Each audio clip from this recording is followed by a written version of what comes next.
എന്താ ഇത് പോക്കോയിന് വൃത്തിയാക്കുന്നവര് നല്ല സുഖം ഉണ്ടാവൂല്ലേ?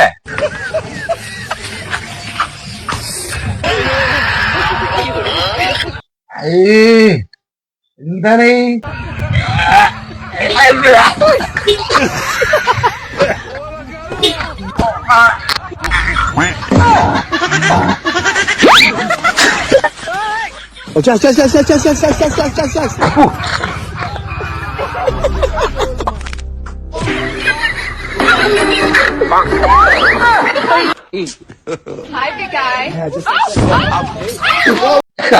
എന്തപ്പ എവിടെ ഇരിക്കണ്?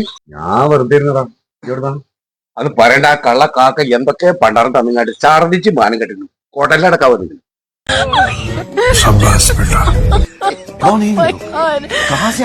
ഇതെന്തല്ലത്? ഇതെനിക്ക് എവിടെ കിട്ടി? ഇത് തൈലിട്ട വലിയ കാര്യമുണ്ടല്ലോ. ഭയങ്കര പുളി ഉപ്പൊക്കെ ആണ്. രണ്ടു സൈഡും ഭയങ്കര ജലദോഷം. മൂക്കിന്റെ പടം ഇങ്ങനെ പിടിച്ചപ്പോ ഒരു ഉരുളറ്റി. അപ്പൊ അതിങ്ങനെ ഞാൻ ഇതിനായിട്ട് ജനിച്ച ജമ്മാണ്. കൊറേ ഇങ്ങനെ ആക്കിയോ, കൊറേ ഇങ്ങനെ ആക്കിയോ, കൊറേ ഇങ്ങനെ ആക്കിയോ. ഇതൊക്കെ പാടെ അല്ല എനിക്കതേ കിട്ടുമ്പോ ഞാനാണെങ്കിൽ സകല വലിയും വണ്ടിയിലും പോയിട്ട് തലയിൽ ഓശി കിട്ടുന്ന എന്താണ് ചുണ്ണാമ്പായി മക്കാറ്.